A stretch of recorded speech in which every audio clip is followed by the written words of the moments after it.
நிச்சயமாய் கர்த்தர் இந்த காலவெளியில நம்மோடு இருந்து தேவ வசனத்தின் மூலமாய் இடைப்படுவாராக. இந்த காலவெளியில தெரிந்து கொண்டதான வேத வசனம் ಸಂಗೀತಗಳಿನ புத்தகம் 96 அதிகாரம் 9 வசனம். ಕೀರ್ತನೆ ಪುಸ್ತಕದಲ್ಲಿ 96ನೇ ಅಧ್ಯಾಯ 9ನೇ ವಚನ. The book of Psalms chapter 96 verse 9. இங்க வாசிக்கிறதான வசனம் என்னவென்று சொன்னால், பரிசுத்த அலங்காரத்துடனே கர்த்தரை தொழுது கொள்ளுங்கள். பரிசுத்த அலங்காரம். நம்ம எல்லாருக்குமே கர்த்தரை தொழுது கொள்ள வேண்டுமானால் சில விதிமுறைகள் உண்டு, சில காரியங்களை நாம் தெரிந்து கொள்ள வேண்டும். அலங்காரம் அலங்காரம் என்று சொல்லும் பொழுது, நம்ம ஒருவேளை ஃபங்க்ஷனுக்கு போனோம், இல்ல ஒரு திருமணத்துக்கு போனோம், இல்ல ஏதோ ஒரு வெளியே நம்ம போனோம்னு சொன்னவே நல்லா நம்மளை அலங்கரிச்சுட்டு நல்லா நம்ம, அதாவது ஏதோ தானு நம்ம போறது இல்ல, அதாவது எந்தெந்த இடத்துக்கு எப்படி போனவோ அப்படிப்பட்ட ஒரு அலங்காரத்தோடு நாம் செல்லுகிறது நமக்கு வழக்கம். இந்த கால வழியில கூட ஆராதனைக்கு வருகிறதான கர்த்தருடைய பிள்ளைகள், கர்த்தரை தொழுது கொள்ளுகிற பிள்ளைகளுக்கு ஒரு அலங்காரம் தேவை. அந்த அலங்காரம் என்னவென்று சொன்னால் பரிசுத்தம். ஹல்லேலூயா. வேத வசனத்தில் அதான் வாஸ்தவம். பரிசுத்த அலங்காரத்துடனே கர்த்தரை தொழுது கொள்ளுங்கள். தேவனை ஆராதிக்கிறவர்கள், கர்த்தரை தொழுது கொள்ளுகிறவர்கள் எப்படி தொழுது கொள்ள வேண்டும் என்றால், அவர் பரிசுத்த அலங்காரத்துடனே நாம் தொழுது கொள்ள வேண்டும். போன வெள்ளிக்கிழமை கூட நான் சொன்னேன், நான் பரிசுத்தரா இருக்கிறது போல நீங்களும் எனக்கு ஏற்ற பரிசுத்தரா இருங்கள் என்று சொல்லி வேத வசனம் சொல்லுகிறதை உங்களுக்கு நான் வாசித்து காட்டினேன். அவர் பரிசுத்தர் ஆன, நான் பரிசுத்தர் ஆகியால் நீங்களும் எனக்கு ஏற்ற பரிசுத்தரா இருங்கள் என்று சொல்லி லேவியர் ஆகமத்துல நிறைய வசனங்களை நாம் வாசிக்கிறோம். கர்த்தர் அடிக்கடி சொல்லுகிறார், நான் பரிசுத்தர், நான் பரிசுத்தர் என்று. அப்போ அந்த பரிசுத்தமான தேவனை நாம் தொழுது கொள்ள வேண்டும். ஒருவேளை நீங்க நினைக்கலாம், இப்பதான் ஆராதனையே இல்லையே, இப்பதான் லாக்டவுன்ல இருக்கிறோமே, இன்னும் சபையை ஆரம்பிக்கலையே, எப்படி நாம் தொழுது கொள்றது என்று சொல்லி. அருமையான கர்த்தருடைய பிள்ளைகளே, தொழுகிறது என்று சொன்னால் வெறும் ஆராதனை மட்டுமல்ல. ஆராதனை நமக்கு தேவை, அவசியம். கண்டிப்பா ஒவ்வொரு விசுவாசிக்கும் சபை கூடி வருவதில் கண்டிப்பா அவசியம். அப்பதான் சபையில வரும்போதுதான், சபையில கூடி வந்து சபையில ஒன்று சேர்ந்து ஆராதித்து தேவ வசனத்தை கேட்கும் போது மட்டும்தான் அவர்கள் ஆவிக்குரிய ஜீவித்துல வளர முடியும். ஹல்லேலூயா. எப்படி ஒரு குழந்தை ஒரு ஸ்கூலுக்கு போனா தான், என்னதான் வீட்டுல பேரண்ட்ஸ் சொல்லி கொடுத்தாலும் சரி, என்னதான் டியூஷனுக்கு அனுப்பினாலும் சரி, ஒரு பிள்ளை தினந்தோறும் கரெக்டா ஸ்கூலுக்கு அட்டென்ட் பண்ணணும். ஸ்கூலுக்கு அட்டென்ட் பண்ணலன்னா அந்த பிள்ளை நல்ல ஒரு எஜுகேட்டட் ஸ்டூடெண்டா வர முடியாது, நல்ல ஒரு நாலேஜ் உள்ள ஸ்டூடெண்டா வர முடியாது. ஏன் சொன்னா, அந்த சாரி ஒவ்வொரு கர்த்தருடைய பிள்ளையும் சபை கூடி வருவதிலே விட்டுவிடக் கூடாது. சபைக்கு கண்டிப்பா வர வேண்டும். நான் சொல்லிக் கொண்டிருந்த எவ்விதமாக ஒரு பிள்ளை ஸ்கூலுக்கு போறது ரொம்ப அவசியமோ, அதே போல ஒவ்வொரு கர்த்தருடைய பிள்ளையும் சபை விட்டுவிடக் கூடாது, சபையில வரணும். இன்னொன்னு விதத்துல நான் சொன்னோம்னா, சபையில வரும்போதுதான் நம்ம எல்லாரும் ஆடுகளா இருக்கிறோம். ஒரு போதகர் வந்து மந்தையின் மேய்ப்பனா இருக்கிறார். அவர் மேய்ச்சல் கொடுக்கணும்னு சொன்னா, அவர் ஆடுகளுக்கு தேவையான செய்தி, ஆடுகளுக்கு என்ன தேவை, அதாவது விசுவாசிகளுக்கு என்ன தேவை என்பதை கர்த்தர் ஒரு போதகர் இடத்துல கொடுப்பார்.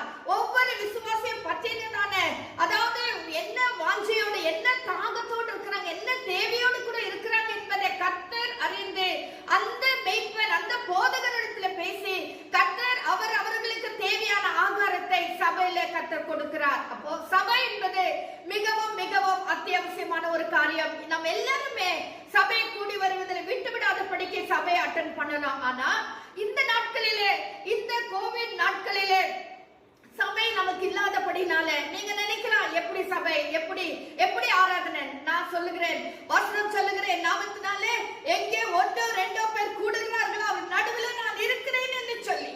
அப்ப இந்த நாட்களில் சபை என்ன? உங்கள் வீடுகளில் நீ ஜெபிப்பதுதான் சபை. நீங்கள் வீடுகளில் ஒன்று சேர்ந்து கர்த்தரை ஆராதிப்பதுதான் ஆராதனை. ஹல்லேலூயா. ஒரு கர்த்தருடைய பிள்ளை சூழ்நிலைக்கு ஏற்றாற் போல அந்த சமயத்தையும் அந்த நேரத்தை அமைத்துக் கொள்ள வேண்டும். சபை இல்லைன்னு சொல்லி கர்த்தரை மறந்து ஜீவிப்பது அல்ல ஒரு விசுவாசுடைய வாழ்க்கை. ஒரு விசுவாசுடைய வாழ்க்கை என்றால் என்ன? எந்த சந்தர்ப்பத்திலும் எந்த சூழ்நிலையிலும் கர்த்தரை தொழுது கொள்ளுகிற பிள்ளைகளா இருக்க வேண்டும். கர்த்தரை ஆராதிக்கிற பிள்ளைகளா இருக்கிறோம். நாம் ஒருவராக ஜெபித்தாலும் சரி, ஒருவேளை நீ வீட்டுல யாரெல்லாம் நான் ஒண்டியா இருக்கிறேன்னு நினைச்சாலும் சரி, நீங்க ஒருவராக தனிமையாக முழுநாள் படித்து கர்த்தரை ஆராதிக்கிற வழியில தேவ மகிமை உங்கள் வீட்டுக்குள்ள இறங்கும், கர்த்தருடைய பிரசன்னம் இறங்கும். ஹல்லேலூயா. ஒருவேளை 3 பேரா இருக்கலாம், 4 பேரா இருக்கலாம். இந்த வேதத்துல நான் வாசிக்கிறோம், எத்தனை இடங்களில் தனிமையா யாக்கோபு தன்னை தனிமையாக விடப்பட்டவனாக யாப்பேக் என்கிற ஆற்றல் கரையில உட்கார்ந்து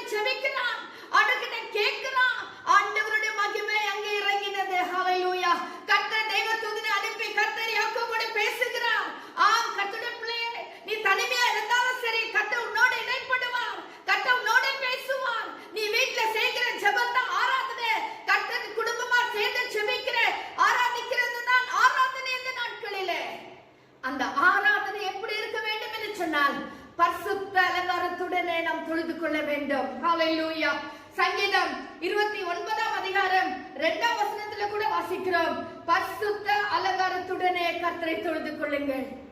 தொழுது கொள்வதற்கு ஒரே ஒரு முக்கியமான காரியம் என்னவென்று சொன்னால் பரிசுத்தம். பரிசுத்தம் இல்லாமல் ஒருவரும் தேவனை தரிசிப்பதில்லை. பரிசுத்தம் நம்ம வாழ்க்கையில மிகவும் அத்தியாவசியமான ஒரு காரியம். ஹalleluya ஹalleluya. ஒரு 1 நாளாகமம் 1 Chronicles 16th chapter 29 1 நாளாகமம் 16ஆம் அதிகாரம் 29ஆம் வசனத்துல வாசிக்கிறோம். அங்க இருக்கிற ஜனங்கள் எல்லாரும் காணிக்கைகளும் தசம பாகங்களை எல்லாம் கர்த்தருடைய சமூகத்துல கொண்டு வந்தார்கள். ஆனால் அவர்கள் செய்தது என்ன தெரியுமா? ஆராதிக்கும் பொழுது பரிசுத்த அலங்காரத்துடனே ஆராதித்தார்கள். நீ காணிக்கை கொண்டு வந்தால் மட்டும் போதாது, நீ தசம பாகம் கொண்டு வந்தால் மட்டும் போதாது, நீ கர்த்தரை தொழுது கொள்ளும் பொழுது பரிசுத்த அலங்காரத்துடனே கர்த்தரை தொழுது கொள்ள வேண்டும். ஹalleluya. தேவனை ஆராதிக்கிற விதமே பரிசுத்தமாய் ஆராதிக்க வேண்டும். பரிசுத்த அலங்காரத்துடனே கர்த்தரை நாம் ஆராதிக்க வேண்டும். இந்த ஆராதனையில 2 காரியங்கள் காணப்படுகிறது. ஒன்று பரிசுத்தம். அது மிகவும் இன்றியமையாத ஒரு காரியம். கர்த்தருடைய பிள்ளைகளுக்கு பரிசுத்தம் அவசியம். பரிசுத்தம். இரண்டாவது பார்க்கும் பொழுது அது ஆராதனை. இந்த பரிசுத்தம் பரலோகத்தில் நாம் பார்க்கும் பொழுது வெளிப்படுத்தல் 4ஆம் அதிகாரம் 8ஆம் வசனம், வெளிப்படுத்தல் 4ஆம் அதிகாரம் 8ஆம் வசனத்தில் வாசிக்கிறோம், அந்த 4 ஜீவன்களிலும் ஒவ்வொன்று அவ்வாறு சிறகுகள் உள்ளவைகளும் சுற்றிலும் உள்ளேயும் கண்களால் நிறைந்தவைகளுமாய் இருந்தன. அவைகள் இருந்தவரும் இருக்கிறவரும் வருகிறவரும் ஆகிய சர்வ வல்லமை உள்ள தேவனாகிய கர்த்தர் பரிசுத்தர் பரிசுத்தர் பரிசுத்தர் என்று இரவும் பகலும் ஓயாமல் சொல்லிக் கொண்டிருந்தன. ஹalleluya ஹalleluya. 9ஆம் வசனத்தில் வாசிக்கிறோம், சிங்காசனத்தின் மேல் வீற்றிருந்து சதா காலங்களில் உயிரோடு இருக்கிறவரும் அந்த ஜீவன்கள் மகிமையும் கனத்தையும் ஸ்தோத்திரத்தையும் செலுத்தும் போது, அதாவது இங்க என்ன வாசிக்கிறேன்னு சொன்னா, சேனைகளின் தேவனாகிய கர்த்தர் பரிசுத்தர் பரிசுத்தர் பரிசுத்தர் என்று சொல்லி அந்த 4 ஜீவன்கள் சொல்லிக் கொண்டிருந்தன என்று சொல்லி பார்க்கிறோம். இப்பொழுது நான் அந்த 4 ஜீவன்களை குறித்து எந்த விதமான விளக்கமும் நான் தரதில்லை. நமக்கு இன்றைக்கு ஆராதனை, அவர்கள் செய்ததான ஆராதனை தான் இன்றைக்கு நம்மளோட நான் பகிர்ந்து கொள்ள விரும்புகிறேன். அதாவது பரலோகத்தில் இருக்கிற அந்த 2 காரியம் என்னன்னு சொன்னால், ஒன்று வந்து பரிசுத்தம். ஹalleluya. பரிசுத்தம் இல்லாமல் ஒருவரு தேவ சமூகத்துல போக முடியாது. பரிசுத்தம் ரொம்ப ரொம்ப ரொம்ப அவசியம். அந்த பரலோகத்திலே நாம் பார்க்கும்போது the Lord of holiness, hallelujah, பரிசுத்தம் உள்ளதான தேவ சமூகம் எப்பொழுதுமே பரிசுத்தமயமாகவே காணப்படும். hallelujah. The atmosphere of holiness, அந்த எங்க பார்த்தாலும் பரிசுத்தம், எங்க இடத்துல பார்த்தாலும் பரிசுத்தம். பரலோகத்துல அசுத்தத்தை நாம் பார்க்கவே முடியாது. ஏன்னா நம்முடைய ஆண்டவர் அசுத்தத்தை வெறுக்கிற கர்த்தர். யார் பரலோகத்துல இருக்க முடியும்? பரிசுத்தம் உள்ளவர்கள் மட்டும்தான் பரலோகத்துல போக முடியும், அங்க இருக்க முடியும். இரண்டாவதாக நம்ம பார்க்கிறோம், அதாவது இந்த பரிசுத்தம் வரணும்னு சொன்னா நம்முடைய வாழ்க்கையில எப்படி வரும் இந்த பரிசுத்தம்? கர்த்தருக்கு பயப்படுகிற பயம் இருக்க வேண்டும். எப்ப நம்ம கர்த்தருக்கு பயப்படுகிறோமோ நமக்குள்ள பரிசுத்தம் காணப்படும். ஹalleluya. ஐயோ நான் அந்த இடத்துல போக கூடாது, தேவன் பிரசன்னம் இருக்கிறது, தேவன் என்னை காண்கிறார் என்ற ஒரு பயம் நமக்கு இருக்குமே, ஆனால் அவர் இடத்துக்கு நாம் தப்பான இடத்துக்கு போக மாட்டோம், தப்பான பேச்சை பேச மாட்டோம், தப்பான காரியத்தை பார்க்க மாட்டோம், தப்பான காரியங்களில் ஈடுபட மாட்டோம். ஏன்? கர்த்தருடைய பயம் நமக்குள்ளே காணப்படும். நீதிமொழியில மிகவும் அழகா சொல்லப்படுகிறது. அதாவது ஸ்தோத்திர அநேக வசனங்களை வாசிக்கிறோம். கர்த்தருக்கு பயப்படுதல ஞானத்தின் ஆரம்பம் என்று சொல்லி நிறைய வசனங்களை பார்க்கிறோம். அதுல ஒரு வசனத்தை உங்களுக்கு நான் சொல்ல விரும்புகிறேன். கர்த்தருக்கு பயப்படுதல் எப்படின்னு சொன்னா, தீமையை வெறுப்பதே கர்த்தருக்கு பயம், பயப்படுகிற பயம். ஒருவேளை நம்ம சொன்னா நான் கர்த்தருக்கு பயந்துதானே இருக்கிறேன், நான் கர்த்தருக்கு பயப்படுறேன் அப்படின்னு சொல்லி நம்ம நினைக்கலாம், நீங்க சொல்லலாம் ஒருவேளை. ஆனா கர்த்தருக்கு பயப்படுகிற பயம் என்று சொன்னா என்ன? எப்போ நம்ம தீமையை விட்டு வெறுக்கிறோமோ, தீமையை விட்டு வெறுக்கிறோமோ, அதுதான் கர்த்தருக்கு பயப்படுகிற பயம். ஹalleluya. தீமை வெறுப்பதே கர்த்தருக்கு பயப்படுகிற பயம். அப்ப இந்த கர்த்தருக்கு பயப்படுகிற பயம் நம்முடைய வாழ்க்கையில இருந்தா நமக்குள்ளே பரிசுத்தம் காணப்படும், நமக்குள்ளே பரிசுத்தம் காணப்படும். அந்த பரிசுத்த மையத்துல தான் அந்த கர்த்தர் பரலோகத்துல காணப்படுகிற அட்மாஸ்பியர். ஹalleluya. அந்த பரிசுத்த மையத்துல தான் தேவனை ஆராதிக்கிற ஆராதனை வர முடியும். முதலாவது பரிசுத்த மையம். இரண்டாவதாக நாம் பார்க்கும்போது ஆராதனையின் மையம், the atmosphere of worship. Hallelujah. Hallelujah. What the activities are taking place in the heaven? One is the activities with the holiness and the second one is worship. Hallelujah. இந்த ரெண்டு தான் பரலோகத்துல காணப்படுகிறது. ஒன்று பரிசுத்தம், இன்னொன்று ஆராதனை. Hallelujah. இந்த ஆராதனை ஸ்தோத்திரம் எப்பவுமே தேவனை பரலோகத்துல பாத்தீங்கன்னு சொன்னா சேனைகளின் தேவனாகிய கர்த்தர் பரிசுத்தர் பரிசுத்தர் பரிசுத்தர் என்று சொல்லி ஓயாமல் அவரை துதித்துக் கொண்டிருக்கிறார்கள். இன்னும் ஏசியாவின் புத்தகம் 6ஆம் அதிகாரத்துல வாசிக்கும் போது கூட ஏசியாவுக்கு ஒரு தரிசனம் வரும்போது கூட அங்கே நாம் பார்க்கும்போது அவர்கள் 2 சட்டைகளால் கண்களை முகத்தை மூடி 2 சட்டைகளால் கால்களை மூடி 2 சட்டைகளால் பறந்து வந்த சேனைகளின் தேவனாகிய கர்த்தர் பரிசுத்தர் பரிசுத்தர் பரிசுத்தர் என்று சொல்லி போற்றினார்கள் என்று சொல்லி பார்க்கிறோம். ஆம், கர்த்தருடைய பிள்ளையே, இருந்தவரும் இருக்கிறவரும் வருகிறவரும் ஆகிய கர்த்தர் பரிசுத்தர் பரிசுத்தர் பரிசுத்தர் என்று சொல்லி வெளிப்படுத்தல் 4ஆம் அதிகாரம் 8ஆம் வசனத்திலே கர்த்தரை ஆராதிக்கிறது நாம் பார்க்கிறோம். ஆம், கர்த்தருடைய பிள்ளைகள், கர்த்தரை ஆராதிக்கிற பிள்ளைகள் நாம் எல்லாருமே அவருடைய புண்ணியங்களை அறிவிக்கும்படி தெரிந்து கொள்ளப்பட்ட ஆசாரிய கூட்டமா இருக்கிறோம். ஹalleluya. ஆம், கர்த்தருடைய பிள்ளைகளே, நம் கர்த்தரை ஆராதிக்கிற ஒரு கூட்ட ஜனம். ஹalleluya. நாம் எல்லாருமே ஒரு ஊழியக்காரி விதமா சொல்வார், நம்ம இந்த உலகத்துல செய்யற வேலை எல்லாம் பார்ட் டைம் ஜாப். ஹalleluya. நீங்க ஆபீஸ்ல வேலை செய்யலாம், ஸ்கூல்ல வேலை செய்யலாம், பல விதமான அந்த இன்ஸ்டிடியூஷன்ஸ்ல வேலை செய்யலாம், அதெல்லாம் பார்ட் டைம். ஆனா ஃபுல் டைம் வேலை என்ன தெரியுமா? நமக்கு கர்த்தரை ஆராதிக்கிற வேலை. ஹalleluya. கர்த்தரை துதிக்கிறதான வேலை. ஹalleluya. எப்பொழுதுமே கர்த்தரை துதித்துக் கொண்டிருக்கிறது. ஹalleluya.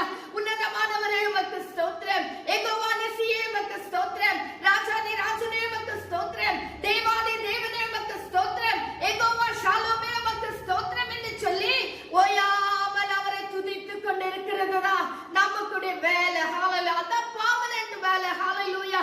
கர்த்தரை தொழுது கொள்ளுகிற பிள்ளைகளாக நீங்கள் ஒரு பூஜாரி எடுத்துக்கிட்டீங்கன்னா அந்த பூஜாரி அவருக்கு அவருடைய வேலையே என்னன்னா கோயில்ல உட்கார்ந்து பூஜை, யார் யார் வராங்களோ அவங்களுக்கு எல்லாம் அந்த கடவுள்கிட்ட வேண்டது தான் அவருடைய வேலை. இன்னைக்கு கர்த்தர் நம்ம ஆசாரியர்களாக வச்சிருக்கிறார். பிரதான ஆசாரியர் நம்முடைய ஆண்டவராகிய கர்த்தர். ஆனா நம்ம எல்லாரும் ஆசாரியர்கள். ஆசாரியர்கள் என்ன செய்ய வேண்டும்? கர்த்தரை எப்பொழுது துதித்துக் கொண்டே இருக்க வேண்டும். கர்த்தரை எப்பொழுது தொழுது கொண்டே இருக்க வேண்டும். நம்ம வேலை செஞ்சாலும் நடந்தாலும் போனாலும் வந்தாலும் எல்லா நேரத்திலும் கர்த்தரை துதிக்கிறதான துதி நம்முடைய வாயில வந்து கொண்டே இருக்க வேண்டும். ஹalleluya. தாவீது சொல்லுகிறான், எக்காலத்துல கர்த்தரை நான் ஸ்தோத்திரிப்பேன், அவர் துதி எப்பொழுதும் என் வாயில் இருக்கும். ஹalleluya. அது கர்த்தரை துதிக்கிறதான துதி நம் வாயில் எப்பொழுதும் இருந்து கொண்டிருக்க வேண்டும். ஹalleluya. இந்த பரிசுத்தமும் ஆராதனையும் ஒன்றுக்கொன்று இசைந்து இருக்கும். ஹalleluya. ஒன்றுக்கொன்று இசைந்து இருக்கும். அதை நம்ம பிரிக்கவே முடியாது. பரிசுத்தம் எங்க இருக்கோ அங்க ஆராதனை வந்துரும். ஹalleluya. எங்க ஆராதனை இருக்கோ அங்க பரிசுத்தம் வந்துரும். ஹalleluya. ஆராதிக்கிற பிள்ளைகள் இன்னைக்கு நம்ம எல்லாரும் சொல்றோம், எங்க போயிட்டு வந்தீங்க? ஆராதனைக்கு போயிட்டு வந்தேன், சர்ச்சுக்கு போயிட்டு வந்தேன், சபைக்கு போயிட்டு வந்தேன் சொல்லுகிறோம். இன்னைக்கு நம்முடைய வாழ்க்கையில நிறைய நேரத்துல ஃபார்மாலிட்டி கிறிஸ்டியன்ஸா மாறி விடுகிறோம். பழக்கத்தின் பண்ணி இன்னைக்கு சண்டேவா, ஐயோ சர்ச்சுக்கு போனோம், ஐயோ என்ன பாஸ்டர் கேட்பாரு, இல்ல அந்த விசுவாசி கேட்பாங்க ஏன் வரலன்னு. சோ அதனால என்ன பண்ண, சர்ச்சுக்கு போய் இன்னைக்கு சர்ச்சுக்கு நான் வரதெல்லாம் கடமைக்காகவும் சடங்காச்சாரத்துக்காகவுமே சபைக்கு வருகிற பிள்ளைகளா மாறி விட்டு இருக்கிறோம். அப்படி அல்ல கர்த்தருடைய பிள்ளையே. கர்த்தருடைய பிள்ளையானால் நீ ஆராதிக்கிற பிள்ளையாய் காணப்பட வேண்டும். ஹalleluya. கர்த்தரை தொழுது கொள்ளுகிற பிள்ளைகளாய் காணப்பட வேண்டும். நீ பாஸ்டருக்காக சபைக்கு வராத, பாஸ்டருக்காக நீ விசுவாசிக்காக சபைக்கு வராத, பாஸ்டருக்காக கர்த்தரை தொழுது கொள்ளாத. உன்னுடைய ஆத்துமா ஈடேறும்படியாய். ஹalleluya. ஹalleluya. இதெல்லாம் நாம் செய்கிறதெல்லாம் டெம்பரரியான ஒரு ஆராதனை. நமக்கு பெர்மனன்ட்டான ஒரு ஆராதனை பரலோகத்திலே காணப்படுகிறது. நித்திய நித்திய காலமாய் பிதாவின் சமூகத்திலே இருந்து சேனைகளின் தேவனாகிய கர்த்தர் பரிசுத்தர் பரிசுத்தர் பரிசுத்தர் என்று போற்றப்படுகிறதான ஒரு ஆராதனை நமக்காய் காத்துக் கொண்டிருக்கிறது. அந்த ஆராதனையிலே நாம் பங்கு பெற வேண்டுமானால் இங்க இருக்கிற நடக்கிறதான ஒரு டெம்பரரி ஆராதனையிலே நாம் கலந்து கொள்ள வேண்டும். இந்த ஆராதனையில நல்ல கர்த்தரை துதிக்க நாம் பழகிக் கொள்ள வேண்டும். கர்த்தரை ஆராதிக்க நாம் கற்றுக்கொள்ள வேண்டும். நம்முடைய ஆண்டவர் எப்பேற்பட்டவர், அவர் யார், அவருடைய வல்லமை என்ன என்று சொல்லி நன்றாய் புரிந்து கர்த்தரை துதிக்க துதிக்க துதிக்க தேவ மகிமை இறங்கும். ஹalleluya. சாலமோன் தேவாலயத்திலே கர்த்தரை துதிக்க ஆரம்பித்த பொழுது அவர்கள் இசைக்கருவிகள் எல்லாம் வாசித்து தேவனை துதித்தார்கள். துதிக்க ஆரம்பித்த பொழுது கர்த்தருடைய மகிமை இறங்கினது என்று சொல்லி பார்க்கிறோம். மேகம் அந்த ஆலயத்தை முழுதுமாய் நிரப்பிட்டு ஆசாரியர்கள் வேலை செய்ய கூடாதபடிக்கு தவித்தார்கள் என்று சொல்லி பார்க்கிறோம். ஏன்? கர்த்தரை துதிக்கிற வழியில, கர்த்தரை ஆராதிக்கிறதான வழியில கர்த்தருடைய மகிமை இறங்குகிறது. ஹalleluya. நீ ஒருவரா இருக்கலாம், 2 பேரா இருக்கலாம், கவலைப்படாதீங்க. 2 பேரானாலும் சேர்ந்து கர்த்தரை ஆராதிங்க. ஒருவரா இருந்தாலும் உனக்குள்ள செபிக்கும்படி, உன்னோடு கூட சேர்ந்து கர்த்தரை ஆராதிக்கும்படி உன் பக்கத்துல பரிசுத்த ஆவியானவர் இருக்கிறார் என்பதை மறந்து போகாத கர்த்தருடைய பிள்ளையே. தனிமை தனிமை என்று சொல்லி எப்பொழுதுமே நீ கலங்குகிறாய் அல்லவா? ஐயோ நான் தனிமையை விடப்பட்டேனே, ஐயோ நான் செபிக்க கூட எனக்கு என்ன உற்சாகப்படுத்த கூட ஒருவர் இல்லையே என்று சொல்லி தவிக்கிறாயா? இந்த பேண்டமிக் டேஸ்ல ஐயோ நான் இப்படி ஆகிவிட்டேனே என்று சொல்லி துக்கத்தோடு காணப்படுகிறாயா? Don't worry my beloved. Oh, God's presence is there to encourage you. Hallelujah. உன்னோடு கூட செபிக்கும்படியாக, உன்னோடு உதவி செய்யும்படியா, வாக்கு கடங்காத பெருமூச்சுகளோடு உனக்காய் வேண்டுதல் செய்யும்படி பரிசுத்த ஆவியானவர் உன்னோடு கூட இருக்கிறார். ஹalleluya. பரிசுத்த ஆவியானவர் உன்னோடு கூட முழங்கால் படியிடுவார். நான் ஆரம்ப நாட்களிலே, அதாவது இந்த செய்தி கொடுப்பதற்கு ரொம்ப, அதாவது 92 93 அந்த வருடங்களிலே எனக்கு பிரசங்கம் பண்ண தெரியாது. எப்படி கர்த்தருடைய செய்தியை கொடுக்கணும்னு எனக்கு தெரியாது. நாங்கள் உபவாச ஜெபத்தை ஆரம்பித்த பொழுது எனக்கு வெறும் ஜெபம் மட்டும் தான் லீட் பண்ண தெரியும், செய்தி கொடுக்க தெரியாது. அப்போ விசுவாசிகள் எல்லாம் சொன்னாங்க, நீங்க கொஞ்சம் செய்தி கொடுத்தா கூட நல்லா இருக்குமே அப்படின்னு சொன்னாங்க. ஆனா எப்படி கொடுக்கறதுன்னு எனக்கு தெரியல. நான் ஒண்ணு வேற செய்தேன். நான் தேவ சமூகத்துல உட்கார ஆரம்பிச்சேன். உட்கார்ந்துட்டு எனக்கு ஒரு சேர், இது ஒருவேளை பிராக்டிக்கலாவோ இல்லை, நான் செய்தது உங்களுக்கு சொல்லுகிறேன், நீங்களும் அப்படி செய்யணும்னு அவசியம் இல்லை. நான் செய்ததை சொல்லுகிறேன். எனக்கு ஒரு சேர் போட்டு நான் உட்கார்ந்துக்குவேன். பக்கத்துல ஒரு சேர் போட்டு ஆண்டுகிட்ட சொல்லுவேன், கர்த்தாவே நீர் வந்து உட்காருங்க, கர்த்தாவே நீ வந்து உட்கார ஆண்டவரே, எனக்கு என்ன செய்யணும்னு சொல்லி தாருங்க கர்த்தாவே. ஹalleluya. எனக்கு ஒரு எண்ணம், நான் உட்கார்ந்துட்டு பரிசுத்தாவே நின்னுட்டாருன்னா எப்படி அப்படின்னு எனக்குள்ள தப்பா நினைச்சுக்காதீங்க, நான் ஃபீல் பண்ணத சொல்றேன். சோ போட்டுட்டு ஆண்டவர்கிட்ட சொல்லுவேன், கர்த்தாவே எனக்கு சொல்லி தாரும் ஆண்டவரே, நான் என்ன எப்படி வசனம் எடுக்கணும், எப்படி மெசேஜ் ரெடி பண்ணணும், எனக்கு சொல்லி தாரும் ஆண்டவரே என்று சொல்லி அனுசமத்துல உட்காருவேன். அப்படிதான் ஒவ்வொரு நாளும் உட்கார்ந்து அன்னையில இருந்து என்னைக்கு நான் அப்படிப்பட்ட ஒரு ஜெபத்தை செய்ய ஆரம்பித்தனோ அன்றிலிருந்து இதுவரைக்கும், ஹalleluya, அன்றிலிருந்து இதுவரைக்கும் ஆண்டவர் சமூகத்திலே காத்திருப்பேன். எனக்கு சொல்லி தர ஆண்டவரே, நான் என்ன செய்தி கொடுக்கணும் கர்த்தாவே, ஆண்டவரே உங்க பிள்ளைகளுக்கு நான் எந்த செய்தி தரணும், எப்படி தரணும் ஆண்டவரே என்று சொல்லி ஆண்டவர் சமூகத்திலே கேட்டு கேட்டு கேட்டு தான் இன்றைக்கும் நான் தேவ செய்தி கொடுத்து கொண்டிருக்கிறேன். கர்த்தருடைய பிள்ளைகளே, ஆண்டவர் நம்மோடு இடைப்படுகிற தேவனா இருக்கிறார். சோ தனிமையா இருக்கிறேன்னு சொல்லி நீங்க நினைக்காதீங்க. உங்கள் பக்கத்துல ஆவியானவர் வருவார், உங்களோடு கூட இடைப்படுவார். வேதத்தை வாசிக்கும் போது சொல்லுங்க, ஆண்டவரே இந்த ரகசியங்களை எங்களுக்கு வெளிப்படுத்தும் ஆண்டவரே, இது அர்த்தம் என்ன ஆண்டவரே கேளுங்க, கண்டிப்பா கர்த்தர் உங்களுக்கு உதவி செய்வார். ஹalleluya, ஹalleluya, ஸ்தோத்திரம். வெளிப்படுத்தல் 4ஆம் அதிகாரம் 9ஆம் வசனத்துல வாசிக்கிறோம். வெளிப்படுத்தல் 4ஆம் அதிகாரம் 9ஆம் வசனம். 24 மூப்பர்களும் சிங்காசனத்தின் மேல் வீற்றிருக்கிறவருக்கு முன்பாக வணக்கமாய் விழுந்து சதா காலங்களிலும் உயிரோடு இருக்கிறவரை தொழுது கொண்டு தங்கள் கிரீடங்களை சிங்காசனத்திற்கு முன்பாக வைத்து, பரலோகத்திலே ஒரு தொழுகை நடந்து கொண்டிருக்கிறது. பரலோகத்திலே 24/7, ஹalleluya. இப்பெல்லாம் சொல்றாங்க 24/7 பெரிய காரியமா எடுக்கிறாங்க. அங்க யுக யுகமாய் சதா காலங்களிலும் அவர்கள் போற்றிக் கொண்டே இருக்கிறார்கள், உன்னதமான தேவனை துதித்து கொண்டே இருக்கிறார்கள். ஹalleluya, ஹalleluya. அருமையான கர்த்தருடைய பிள்ளைகளே, நம்முடைய தேவனாகிய கர்த்தர் போற்றுதலுக்குரியவர், அவர் மகிமைக்குரியவர், அவர் கனத்துக்குரியவர். எல்லா துதியும் கனமும் மகிமையும் அவர் ஒருவருக்கே உரியது. அவருக்கே நாம் செலுத்துவோம். இந்த பரலோகத்துல அதாவது நாம் பார்க்கும் பொழுது 24 மூப்பர்கள் என்று சொல்லி பார்க்கிறோம். ஒருவர் சிங்காசனத்தின் மேல் வீற்றிருக்கிறார். அந்த ஒருவர் யார்? நம்முடைய ஆண்டவராகிய கர்த்தர். ஹalleluya. வெளிப்படுத்தல் 4ஆம் அதிகாரம் 2-3 வசனங்களில் வாசிக்கும் போது, உடனே ஆவிக்குள்ளானேன்.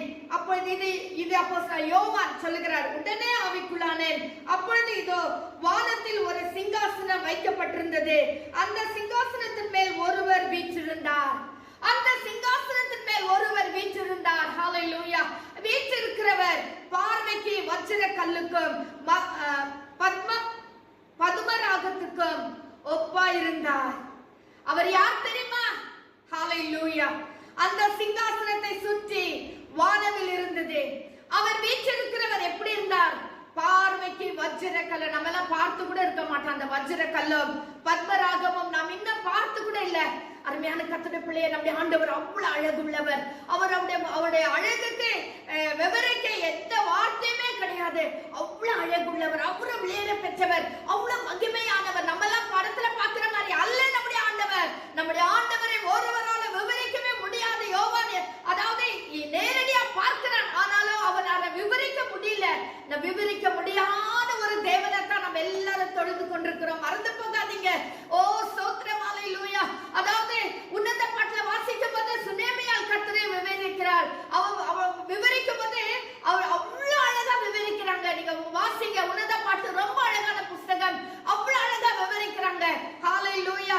அருமையான கர்த்தருடைய பிள்ளையே, அவருடைய சிங்காசனத்தின் மேல் உன்னதமான தேவ சமூகம், அவ்வளவு வெளியேறப்பட்டதான ஒரு தேவன் அந்த சிங்காசனத்தின் மேல் உட்கார்ந்து இருக்கிறார். அங்க நம்ம பார்க்கும் போது ஒரு வானவில் இருந்தது என்று சொல்லி பார்க்கிறோம். ஹல்லேலூயா. அந்த சிங்காசனத்துல 3ஆம் வசனம், அந்த சிங்காசனத்தை சுற்றி ஒரு வானவில் இருந்தது. அது பார்வைக்கு மரகதம் போல் தோன்றிற்று. ஹல்லேலூயா. ஒரு வானவில் இருந்தது என்று சொல்லி பார்க்கிறோம். இந்த வானவில் என்னது? ரெயின்போ. வானவில் என்னது? எதை குறிக்கிறது என்று சொன்னா, அது கர்த்தர் நம்மோடு பண்ணினதான ஒரு உடன்படிக்கை. ஹல்லேலூயா. என்னது உடன்படிக்கை? நோவா காலத்திலே கர்த்தர் அந்த ஜனங்கள் எல்லாரும் தண்ணீர்னால் அழிச்ச பிறகு, எப்போ நோவா அந்த அரராத் மலையிலிருந்து இறங்கி கீழே வருகிறாரோ அப்பொழுது கர்த்தர் ஒரு வானவில்லை போட்டார். ஆதியாகமம் 9ஆம் அதிகாரத்துல வாசிக்கிறோம். அந்த வானவில் எதை காட்டுகிறது? அங்க என்ன சொல்றாருன்னா, இந்த வானவில்லை தான் உங்களுக்கும் எனக்கும் உள்ள ஒரு உடன்படிக்கை என்று சொல்லுகிறார். அப்படி என்றால் இனிமேல் நான் இப்படிப்பட்ட ஜனங்களை நான் தண்ணீர்னால் அழிக்க மாட்டேன் என்று சொல்லி உடன்படிக்கை பண்ணியிருக்கிறார். அருமையான கர்த்தருடைய பிள்ளையே, கர்த்தர் உன்னோட ஒரு உடன்படிக்கை பண்ணியிருக்கலாம். உனக்கு ஒரு வாக்குத்தத்தத்தை கொடுத்திருக்கலாம். உனக்கு ஒரு ஆசீர்வாதமான ஒரு வார்த்தை கர்த்தர் கொடுத்திருக்கலாம். அது எப்பொழுது கர்த்தரை சுற்றி இருந்து கொண்டே இருக்கும். ஹல்லேலூயா, ஹல்லேலூயா. ஒருவேளை கர்த்தர் கொடுத்ததான வாக்குத்தத்தம், கர்த்தர் கொடுத்த உடன்படிக்கை ஒருவேளை இனி நிறைவேறாம இருக்குன்னு சொல்லி துக்கப்படுறீங்களா? என் வாழ்க்கையில கர்த்தர் வாக்குத்தத்தத்தை பண்ணி 2 வருஷம் ஆச்சு, 4 வருஷம் ஆச்சு, 10 வருஷம் ஆச்சுன்னு நினைக்கிறீங்களா? இல்ல, நீங்க அப்படி நினைக்க வேண்டாம். ஏன்னா உங்களோடு பண்ணின உடன்படிக்கை பண்ணின கர்த்தர் இன்றைக்கும் ஜீவிக்கிறவராய் இருக்கிறார். இன்றைக்கு உயிருள்ள தேவனாய் இருக்கிறார். ஹல்லேலூயா. அவர் மனமாற மனுஷன் அல்ல, அவர் பொய் சொல்ல மனுபுத்திரனும் அல்ல. அவர் உனக்கு சொன்னார், அதை கண்டிப்பா நிறைவேற்றாமல் விட மாட்டார். ஹல்லேலூயா, ஹல்லேலூயா. அருமையான தேவஜனமே, அவர் பண்ணின உடன்படிக்கை அவரை சுற்றி கொண்டே இருக்குமாம். ஹல்லேலூயா. அவரை சுற்றி கொண்டே இருக்குமாம். ஹல்லேலூயா. சுற்றி சுற்றி சுற்றி அந்த உடன்படிக்கைகள் எல்லாம் ஞாபகப்படுத்தி கொண்டே இருக்குமாம். ஹல்லேலூயா. அந்த வானவில் அப்படியே சுற்றி கொண்டே இருக்கிறது என்று சொல்லி பார்க்கிறோம். ஹல்லேலூயா. இந்த 24 மூப்பர்கள் அங்கே நம்ம வாசிக்கும் பொழுது, அதாவது 10ஆம் வசனத்துல வாசிக்கிறோம், 24 மூப்பர்களும் சிங்காசனத்தின் மேல் வீற்றிருக்கிறவருக்கு முன்பாக வணக்கமாய் விழுந்து. இந்த 24 மூப்பர்கள் யார் என்று சொல்லி வேதத்துல, அதாவது ஒரு இப்படி இருக்கலாம் என்று சொல்லி சொல்லப்படுகிறதான ஒரு சில காரியத்தை உங்களோடு நான் பகிர்ந்து கொள்ள விரும்புகிறேன். 24 மூப்பர்கள் 1 நாளாகமம் 24ஆம் அதிகாரம் 4ஆம் வசனம். 1 Chronicles chapter 24 verse 4. எலியாசாரின் புத்திரரில் 16 பேரும், இத்தாமாரின் புத்திரரில் 8 பேரும். அதாவது அங்க அதாவது இந்த நாளாகமத்துல வாசிக்கும் போது, அதாவது 12 கோத்திரத்திலே வரும்போது ஒவ்வொரு இடத்துல இருந்து ஆண்டு பிரிக்கும் பொழுது இந்த எலியாசாரின் புத்திரரில் அவங்க புத்திரர்ல 16 பேரும், இத்தாமாரின் புத்திரரில் 8 பேருமாக 24 பேர்கள் என்று சொல்லப்படுகிறது. இன்னொன்று என்னன்னு சொன்னார், வெளிப்படுத்தல் 21ஆம் அதிகாரம் 10ல இருந்து நம்ம வாசிக்கும் பொழுது அங்க என்ன வாசிக்கிறோம் சொன்னா, அதாவது 12 கோத்திரத்தாரும் 12 அப்போஸ்தலர்களும், 12 கோத்திரத்தாரும் 12 அப்போஸ்தலர்களும், இந்த 12 24 பேர்கள் தான் இங்கே சொல்லப்படுகிறது. வெளிப்படுத்தல் 21ஆம் அதிகாரம் 10ல இருந்து சில வசனங்களை வாசிக்கும் பொழுது நான் உங்களுக்காக வாசிக்கிறேன். பெரிது உயரமான ஒரு பர்வதத்தின் மேல் தேவனுடைய மகிமை அடைந்த எருசலேம் ஆகிய பரிசுத்த நகரம் பரலோகத்தை விட்டு தேவனிடத்தில் இருந்து இறங்கி வருகிறது எனக்கு காண்பித்தான். தேவதூதன் யோவானுக்கு காண்பித்தார். அதில் பிரகாசம் மிகவும் விலை உயர்ந்த ரத்தின கல்லை போலவும் பளிங்கின் உள்ள வச்சிர கல்லை போலவும் இருந்தது. அதற்கு பெரிதும் உயரமான மதிலும், கிழக்கே 3 வாசல்கள், வடக்கே 3 வாசல்கள், தெற்கே 3 வாசல்கள், மேற்கே 3 வாசல்கள் ஆக 12 வாசல்களும். ஹல்லேலூயா. வாசல்களின் அருகே 12 தூதர்களாய் இருந்தார்கள். அந்த வாசல்களின் மேல் இஸ்ரவேல் சந்ததியாராகிய 12 கோத்திரத்தாருடைய நாமங்கள். அந்த வாசல்கள் மேல் என்ன இருந்தது?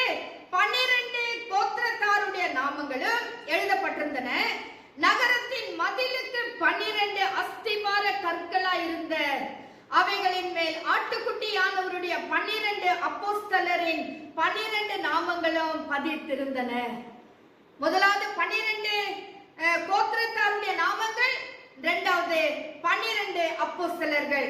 ஒருவேளை இவர்கள் அந்த 24 மூப்பர்களாய் இருக்கலாம் என்று சொல்லி கணிக்கப்படுகிறது.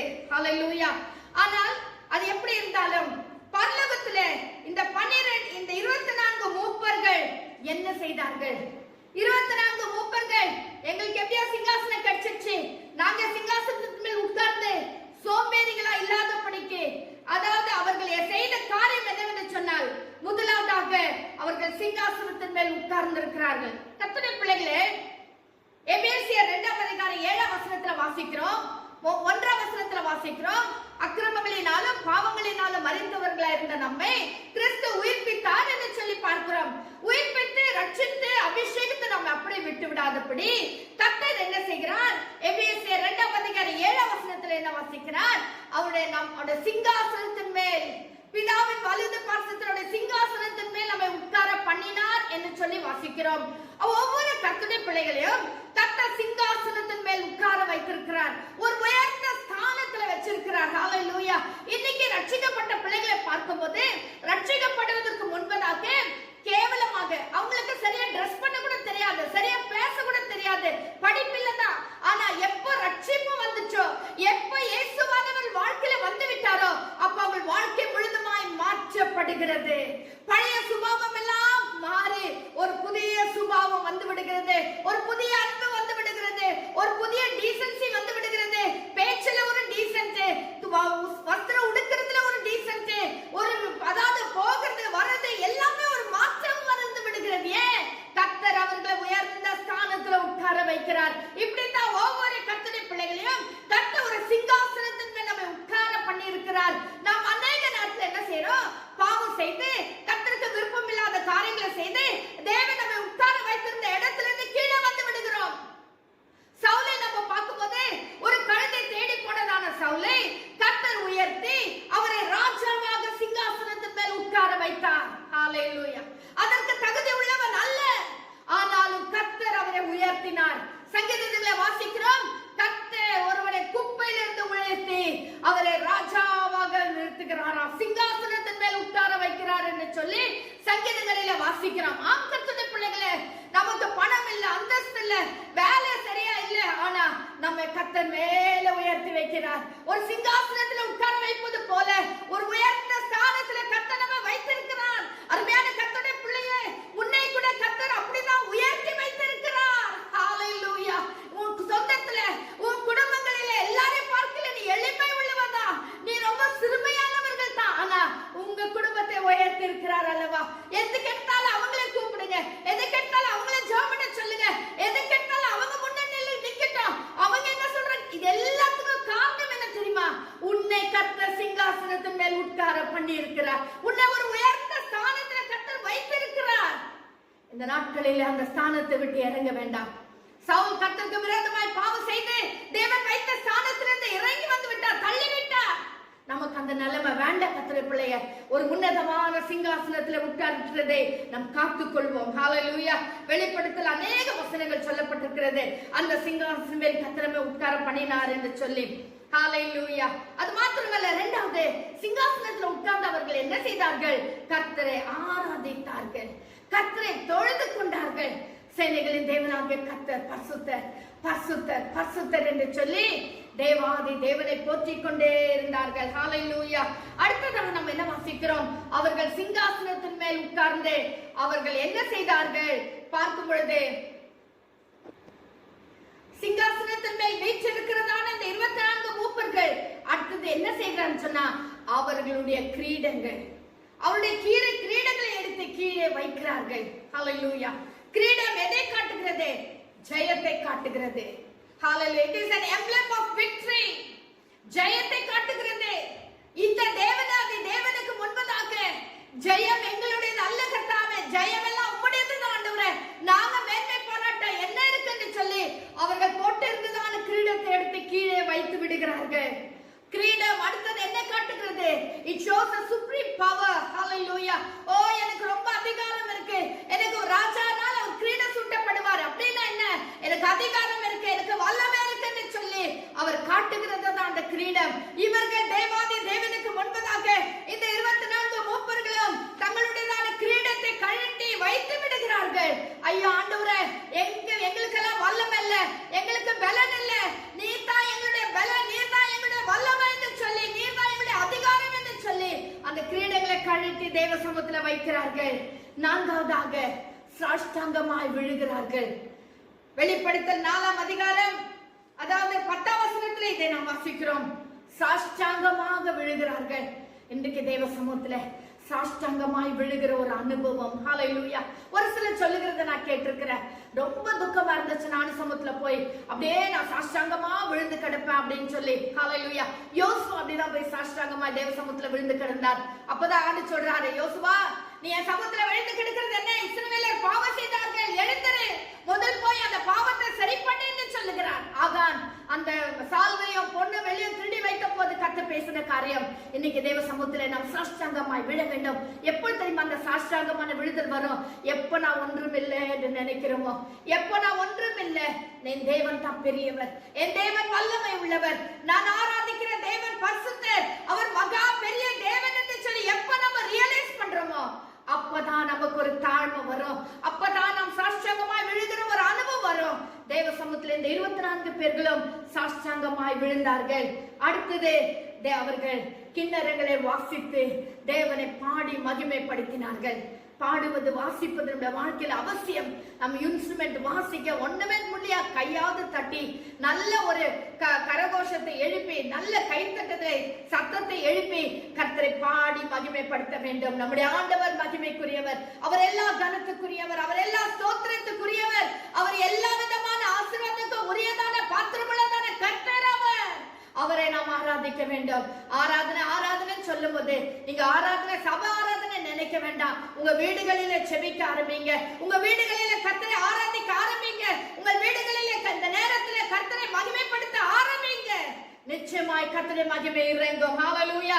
சிங்காசனத்தில் வீற்றிருக்கிற கர்த்தர் உங்கள் வீட்டிலே இறங்கி வருவார். எத்தனை பேர் விசுவாசிக்கிறீர்களோ அது அப்படியே நடக்கும் கர்த்தருடைய பிள்ளைகளே. ஹல்லேலூயா. அடுத்தது நம்ம என்ன வாசிக்கிறோம்? இந்த 24 பேர்களும் ஆசாரியர்களாக ஆக்ட் பண்ணுகிறாங்க. அவர்கள் வேலை செய்கிறாங்க ஆசாரியர்களாக. ஆசாரியர்னு சொன்னா ஆலயத்துல வேலை செய்கிறவர்களாக, ஒவ்வொரு ஊழியக்காரனாக, உதவி செய்கிறவனாக, தேவனுக்கு மகிமை செலுத்துகிறவர்களாய் வேலை செய்கிறார்கள். ஹல்லேலூயா. வெளிப்படுத்தல் 5ஆம் அதிகாரம் 8ஆம் வசனத்துல வாசிக்கிறோம். இன்னும் 7ஆம் அதிகாரம் வெளிப்படுத்தல் 7ஆம் அதிகாரம் 13, 14, 15 வாசிக்கும் பொழுது அவர்களுக்கு ஒரு ரெவலேஷன், அவர்கள் வெளிப்பாடை சொல்லுகிறார்கள். ஹல்லேலூயா. இன்னைக்கு மூப்பர்களை கத்தனமா வைத்திருக்கிறார். தேவனை ஆராதிப்பது மாத்திரமல்ல, தேவனை தொழுது கொள்வது மாத்திரமல்ல, அதாவது ஆசாரியர்களை வேலை செய்வது மாத்திரமல்ல, இன்றைக்கு நாம் வெளிப்பாடு கொடுக்கிற பிள்ளைகளாய் மாற வேண்டும். கர்த்தருக்கென்று வெளிப்பாடை கொடுக்கிற பிள்ளைகளாக, கர்த்தருடைய பிள்ளைகளுக்கு கர்த்தர் சமுத்திரத்தை கேட்டு வாங்கி பெற்று ஜனங்களுக்கு கொடுக்கிற பிள்ளைகளாக நாம் மாற வேண்டும். ஹல்லேலூயா. ஹல்லேலூயா. முதலாவது வாஸ்தவம் பரிசுத்த அலங்காரத்துடனே கர்த்தரை தொழுது கொள்ளுங்கள். இந்த சரீர பிரகாரமான அலங்காரம் எல்லாம் அழிந்து போகிறது. ஆனா அழியாத ஒரு அலங்காரம் பரிசுத்த அலங்காரம். ஹல்லேலூயா. வசனத்திலே தீமோத்தேயுல வாசிக்கிற நீங்கள் பொன்னினால வஸ்திரத்தை உங்களை அலங்கரித்துக் கொள்ளாதபடி நீங்க நல்ல அதாவது நாணத்தினாலும் ஹல்லேலூயா பரிசுத்தத்தினாலும் உங்களை அலங்கரித்துக் கொள்ளுங்கள் என்று சொல்லி நம்மை அலங்கரிக்க வேண்டும். ஹல்லேலூயா. சும்மா நீங்க யோசித்து பாருங்க, ஒரு மேரேஜுக்கு போனா எவ்வளவு அலங்காரம். இன்னைக்கு வாலிப பிள்ளைகள் மணிக்கணக்காக கண்ணாடி முன்னால நின்று அலங்கரிக்கிறார்கள். நல்லது, நல்லதுதான். நம்ம வெளியே போகும்போது கேர்லெஸ்ஸா அலட்சியமா நம்ம போக கூடாது, நல்லது. அதே நேரத்துல நம்ம ஆவிக்குரிய ஒரு அலங்காரம் நமக்கு தேவை. ஆலயத்துக்கு வர்றோம்னு சொன்னா அதுக்கு ஒரு ஸ்பெஷல் அலங்காரம் தேவை, ஒரு பரிசுத்த அலங்காரம் தேவை. ஏன்னா பரிசுத்த அலங்காரத்துடனே தான் நாம் கர்த்தரை தொழுது கொள்ள வேண்டும். இரண்டாவது நம்ம வாசிக்கிறோம் யோவான் 4ஆம் அதிகாரம் 24ஆம் வசனத்துல வாசிக்கிறோம், கர்த்தரை தொழுது கொள்ளும் போது எப்படி தொழுது கொள்ள வேண்டும்? ஆவியோடும் உண்மையோடும் தொழுது கொள்ள வேண்டும். ஆவியோட உண்மையோடு தொழுது கொள்ள வேண்டும். பரிசுத்தம் இருந்தால் மட்டும் போதாது, ஆராதனை இருந்தால் மட்டும் போதாது. நம்முடைய தொழுகத்தில் எப்படி இருக்கணும்னு சொன்னா பரிசுத்த அலங்காரம், அதாவது ஆவியோடு, அதாவது பல பரிசு சொல்லுங்க, நான் ஆவியோடு செபிப்பேன், விண்ணப்பம் பண்ணுவேன் அப்படின்னு சொல்லுகிற ஆவியோடு நான் விண்ணப்பம் பண்ண வேண்டும். ஹல்லேலூயா. ஆவியோடு விண்ணப்பம் பண்ணுவேன், கருத்தோடு விண்ணப்பம் பண்ணுவேன். நம்முடைய தொழுதல் ஆவியோடு இருக்க வேண்டும். நம்முடையதான தொழுதல், நம்முடைய ஆராதனை கருத்தா இருக்க வேண்டும். என்னவோ நான் வந்த போன அப்படின்னு இல்லாதபடி நான் வந்தா கர்த்தரை ஆராதிக்கிற பிள்ளைகளா இருக்க வேண்டும். சிலர் வருவாங்க, உட்காருவாங்க, உடனே போன் எடுத்து வெளியே போவாங்க, அங்க கொஞ்ச நேரம் இருந்துட்டு உள்ள வருவாங்க. இது தனக்கு தானே ஒரு டிஸ்டர்பன்ஸ் பண்ணிக்கிறது மட்டும் இல்ல, அங்க இருக்கிற எல்லாரையும் டிஸ்டர்ப் பண்ணுகிறது. ஹல்லேலூயா. ஊழியக்காரர் தேவ செய்தி கொடுத்து கொண்டு இருக்கும் பொழுது அப்பதான் வெளியே ஒருத்தர் ஏச்சு போறாங்கன்னு சொன்னா இட் டிஸ்டர்ப் தி பிரீச்சர். அது ஊழியக்காரரை ரொம்ப டிஸ்டர்ப் பண்ணும். என்னதான் பிரசங்கம் செய்திருந்தாலும் ஒருவர் இப்படி நடந்திருந்தால் ரொம்ப டிஸ்டர்பன்ஸா இருக்கும். கர்த்தருடைய பிள்ளைகள் கவனமா இருக்க வேண்டும். கர்த்தருடைய பிள்ளைகள் உள்ள வந்தா தேவனை ஆராதிப்பதே நம்முடைய குறிக்கோளா இருக்க வேண்டும். அதை விட முக்கியமான வேற வேலை எதுவுமே இருக்க கூடாது. ஹல்லேலூயா. எங்க போதகர் எப்போ சொல்லுவார், உள்ள வரும்போது போனை சுவிட்ச் ஆஃப் பண்ணிட்டு வாங்கன்னு சொல்லி. கர்த்தருடைய பிள்ளை பாஸ்டர் வீட்ல போன் வச்சுட்டே வந்துருவாரு. இந்த ஆராதனை டைம்ல எப்பேற்பட்ட காலா இருந்தாலும் எனக்கு இம்பார்ட்டன்ட் கால் கிடையாதுன்னு சொல்லி அவர் போன் வீட்ல வச்சுட்டு வருவார். கர்த்தருடைய பிள்ளைகளே, நம்முடைய ஆவியோட உண்மையோட கர்த்தரை தொழுது கொள்ள வேண்டும். ஹல்லேலூயா. நம்முடைய கவனத்தை அங்கங்கமாக சிதறடிக்க பண்ணாதபடிக்கு வந்தமா உட்கார்ந்து முழுமையாக்க. எங்க சபையில ஒரு விசுவாசி ஜெபம் பண்ணுவாங்க, ஆண்டவரே நீ பாடல் மூலமாய் பேசுவீரோ அல்லது சங்கீதத்தின் மூலமாய் பேசுவீரோ, தேவ செய்தியின் மூலமாய் பேசுவீரோ, அப்பா எந்த விதத்துல நீர் பேசினாலும் நாங்கள் கவனமா இருக்க எங்களுக்கு உதவி செய்யும் ஆண்டவர். அப்படின்னா என்ன அர்த்தம்? ஆராதனை துவக்கத்துல இருந்து முடிவு வரலாம் ஆவியான உன்னோடு பேசுவார், உன்னோடு இடைப்படுவார். எந்த நேரத்துல பேசுவார் என்று தெரியாது. ஆனபடி நான் ஆராதனைக்கு வருகிற நேரம் முதல் நீ செபிக்க முழங்கால் படிட்ட நேரம் முதல் கொண்டு முடிக்கிற வரைக்கும் நீ உண்மையா இருக்க வேண்டும், வாஞ்சையா தேவ சமூகத்தில் இருக்க வேண்டும். ஏன்னா எப்போதாகிலும் ஆவியான உன்னோடு பேசுவார். நீ அவருடைய சத்தத்தை கேட்பதற்கு ரெடியா இருக்க வேண்டும். ஒருவேளை ஆராதனை வேளையில ஆவியான உன்னோடு பேசுவார், ஒருவேளை பாடலை பாடும்போது உன்னோடு பேசுவார், சங்கீதம் வாசிக்கும் போது கூட உன்னோடு பேசுவார். நீ சக்கிரதையாய் தேவ சமூகத்துல ஆவியோடு உண்மையோடு தொழுது கொண்டு உண்மையாய் தேவ சமூகத்துல காணப்பட வேண்டும். ஹல்லேலூயா. இதெல்லாம் விளக்க போனா இன்னும் அதிக நேரம் ஆகும். ஆனா அடுத்ததுக்கு நான் போகிறேன். ரோமர் 12ஆம் அதிகாரம் 1ஆம் வசனத்துல வாசிக்கிறோம், நீங்கள் உங்கள் சரீரங்களை பரிசுத்தமும் தேவனுக்கு பிரியமான ஜீவ பலியாக ஒப்புக் கொடுக்க வேண்டும் என்று தேவனுடைய இரக்கங்களை முன்னிட்டு உங்களை வேண்டிக் கொள்கிறேன். இதுவே நீங்கள் செய்யத்தக்க புத்தி உள்ள ஆராதனை என்று சொல்லி பார்க்கிறோம். நாம் செய்யத்தக்க புத்தி உள்ள ஆராதனை என்ன தெரியுமா? நீங்கள் இந்த பிரபஞ்சம் உங்கள் சரீரங்களை பரிசுத்தமும் ஒரு புத்தி உள்ள ஆராதனையா இருக்க வேண்டும். பரிசுத்த அலங்காரங்கள் மட்டும் போதாது, ஆவியோடு உண்மையோடு தொழுது கொண்டால் மட்டும் போதாது. நம்முடைய ஆராதனை எப்படி இருக்க வேண்டால் புத்தி உள்ள ஆராதனையா இருக்க வேண்டும். மத்தேயு 25 அதிகாரத்துல வாசிக்கிறோம் 10 கன்னிகைகளை பற்றி. 5 பேர் புத்தி உள்ளவர்கள், 5 பேர் புத்தி இல்லாதவர்கள். புத்தி இல்லாதவர்கள் என்ன செய்தார்கள்? ஆயத்தமாய் இருக்கவே இல்லை. தங்கள் விளக்குல எண்ணெய் இல்ல, தீவண்டியில எரியாமல் போனது. அந்த நேரத்தில் மணவாளன் வந்து விட்டார். ஆயத்தமா இருந்தவர்கள் மணவாளனோடு கூட எடுத்துக்கொள்ளப்பட்டார்கள். இன்னைக்கு அப்படித்தான் நிறைய பேர் நம்ம வரோம், உட்கார்றோம், ஆராதிக்கணும்னு சொல்லிட்டு உட்கார்றோம், ஜெபிக்கணும்னு ஜெபத்துல உட்கார்றோம், குடும்ப ஜெபம் உட்கார்றோம். ஆனா நம்முடைய கவனம் எல்லாம் வேற இடத்துல சிதறடிக்கப்படுகிறது. நம்முடைய கவனம் எல்லாம் எப்படி இருக்குன்னு சொன்னா நம்முடைய சரீரத்துக்குரியவைகளாய் காணப்படுகிறது. அப்போஸ்தலனாகிய பவுல் எழுதும்போது சொல்லுகிறார், ரோமர் 12ஆம் அதிகாரம் 1ஆம் வசனத்துல, உங்கள் சரீரங்களை பரிசுத்தமும் தேவனுக்கு பிரியமான ஜீவ பலியாக ஒப்புக் கொடுக்க வேண்டும். ஜீவ பலியாக ஒப்புக் கொடுக்க வேண்டும். பலி ஒரு ஆட்டையும் மாட்டையும் வெட்டி செஞ்சிருக்கா பலி. ஆனா இங்க அப்போஸ்தலன் அதை சொல்லல.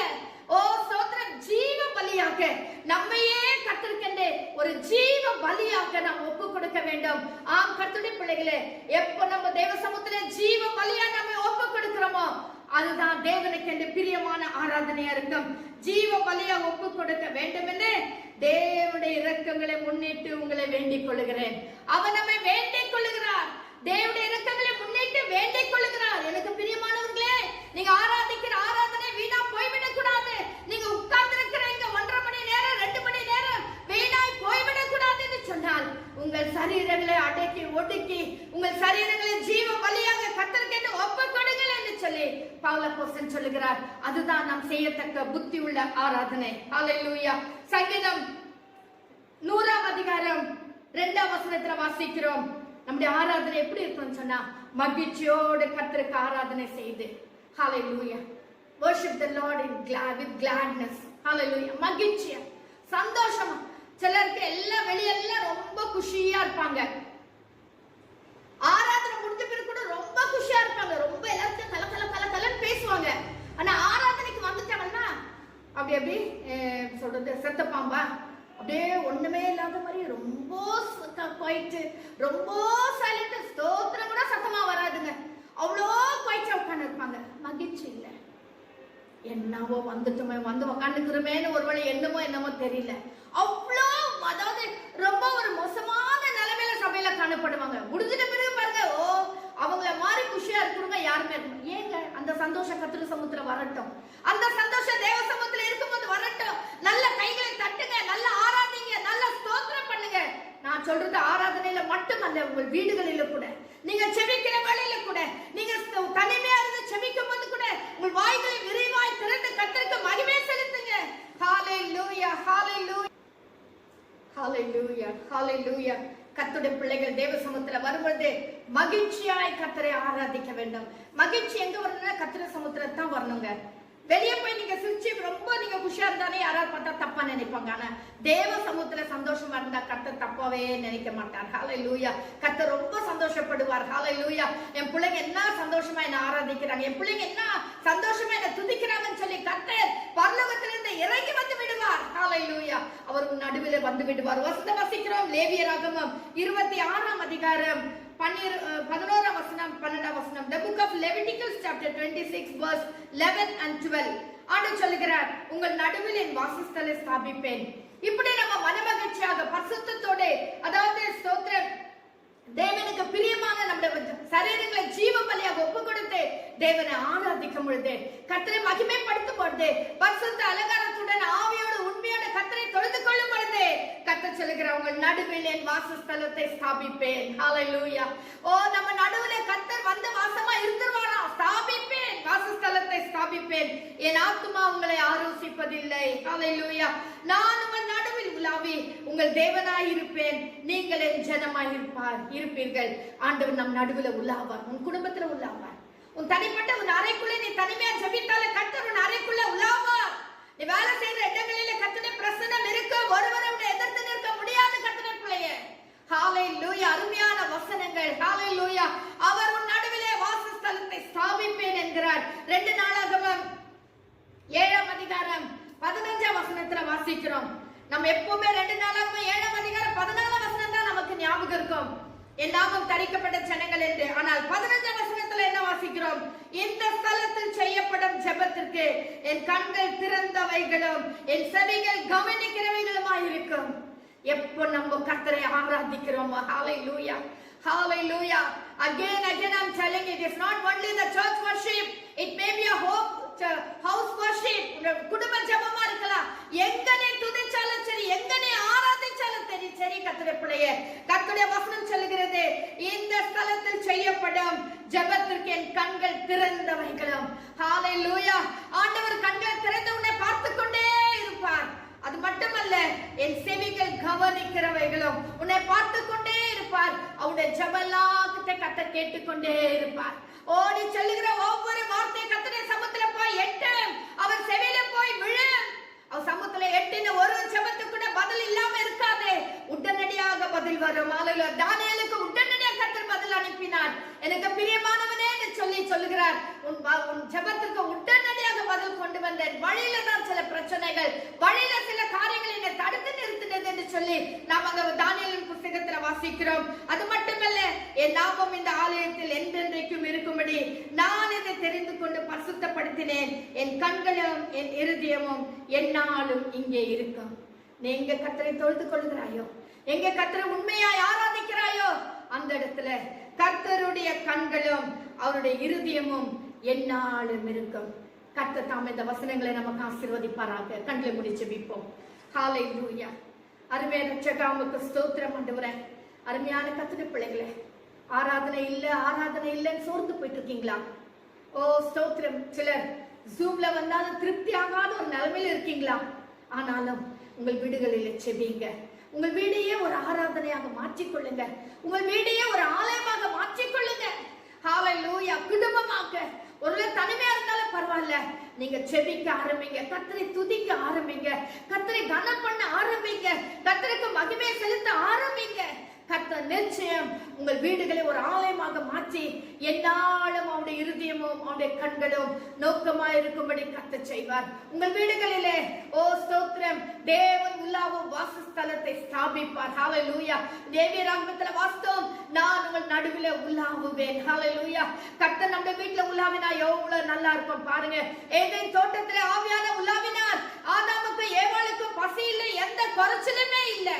எப்போ பாவம் செய்தாங்களோ அப்பதான் குறைச்சல் வந்தது. அப்பதான் கர்த்தரை விட்டு விலகி போனாங்க. கர்த்தர் நம்முடைய வீடுகளில உலாவும்படி, கர்த்தர் நம்முடைய சபைகளில உலாவும்படி ஆவியான தமிழ் நாட்களில் நமக்கு உதவி செய்வாராக. பரிசுத்த அலங்காரத்துடனே உண்மையோடும் ஆவியோடும் மகிழ்ச்சியோடும் நம்முடைய சரீரங்களை ஜீவ பலியாக ஒப்பு கொடுத்து செபிக்க ஆவியான தமிழ் நமக்கு உதவி செய்வாராக. ஹல்லேலூயா. ஹல்லேலூயா. என்னை கேட்டுக்கொண்டு கருமையான கர்த்தருடைய பிள்ளையே, தேவ ஜனமே, இந்த நாளில சோர்ந்து போகாதீங்க. உங்கள் வீடுகளை ஆலயமாய் மாற்றி செபிங்க. நிச்சயம் கர்த்தர் உங்களை ஆசீர்வதிப்பார்.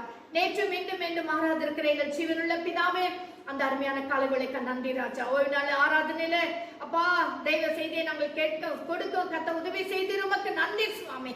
இந்த ஆராதனைகள் ஒவ்வொரு வாழ்க்கைக்கு முக்கியத்துவமாய் மிகவும் பிரயோஜனமுள்ளதாய் மாற்றிக்கொடும். எங்கள் வீடுகளிலே எங்கள் சபையாக நாம் நினைத்து ஆராதித்து இந்த மகிமை எங்கள் வீடுகளிலும் கொண்டு வருகிற பிள்ளைகளை எங்களை மாற்றம் ஆண்டவரே. பவுலா சீலாவும் சிறைச்சாலையில இருந்தும் துதித்த பொழுது ஆண்டவருடைய பிரசன்னம் அந்த இடத்துல இறங்கி சிறைச்சாலையின் அஸ்திவாரம் எல்லாம் அசையும்படி ஆவியான இறங்கினீர் அல்லவா? அவருடைய கட்டுகள் எல்லாம் அவிழ்த்து போட்டீர் அல்லவா?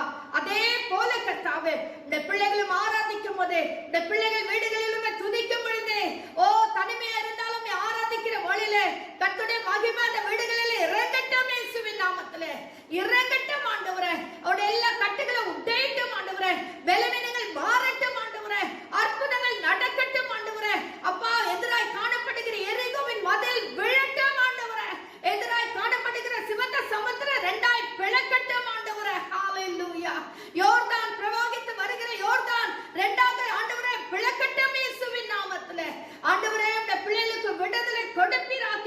இயேசுவின் நாமத்தில் உடைய பிள்ளைகளை நீர் ஆசீர்வதிப்பீராக ராஜா. தேவ மகிமை ஒவ்வொரு பிள்ளைகளை ஆட்கொள்ளட்டும், மூடி மறைக்கட்டும் ஆண்டவரே. ஹல்லேலூயா. ஓ மகிமை பிரசன்னம் மூடி மறைக்கட்டும். இந்த பிள்ளைகளை நீர் ஆசீர்வதிப்பீராக. நாளுக்கு நாங்கள் பலன் அடைந்து தொழுத்துகளை கன்றுகளை போல வெளியே புறப்பட்டு வந்து அநேகருக்கு சாட்சிகளாய் விளங்கும்படி, நடமாடுகிற கிறிஸ்துவங்களாய் விளங்கும்படி எங்களுக்கு உதவி செய்வீராக. தேவ பிரசன்னம் காத்துக் கொள்ளட்டும். எங்களை முற்றிலுமா தாழ்த்தி அன்பின் கரத்திலே ஒப்பு கொடுக்கிறோம், தாழ்த்துகிறோம், வெறுமையாக்குகிறோம். துதி கன மகிமை நாங்கள் உமக்கே செலுத்துகிறோம். இயேசுவின் இன்ப நாமத்தில் ஜெபிக்கிறோம் எங்கள் ஜீவனுள்ள பிதாவே. ஆமென், ஆமென். ஹல்லேலூயா, ஹல்லேலூயா. ஸ்தோத்திரம். கர்த்தர் தாமே இந்த வசனங்களை நமக்கு ஆசீர்வதித்து கொடுப்பாராக. ஆமென்.